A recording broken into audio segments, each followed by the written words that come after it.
তোমার নাম কি? বিকাশ দেববর্মা। কি ব্যাগ আছিল এটা? পালসার 150। তোমার বাড়ি কোনখানে? শিবাইজলা। শিবেজলা। এখন কই আইছো? বিশালগড় থানা। কি কইছে তারা? বিশালগড় কইতাছে ওসি কইতাছে আর 1 ঘন্টা ওয়েট করো কইতাছে আমার। তারপর 1 ঘন্টা ওয়েট করে আর কোনো এখনো ওয়েট করতেছে, ওখানে স্যারে কই জানি গেছে। এখন কি চাও তুমি?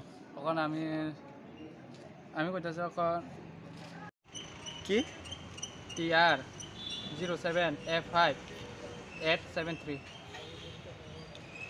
বাইক চুরি করছে কোনখানে? রাস্তা মাথা। কেন গেছিলে এখানে? এমনি গেছিলাম বাজারে অবত। কিভাবে জানছো যে এটা চুরি হয়েছে? তারপরে আমি বাজার করে আইসি যে বাইকটা নাই, যে জায়গায় আমি বাইক রাখছি এই জায়গায় বাইক নাই।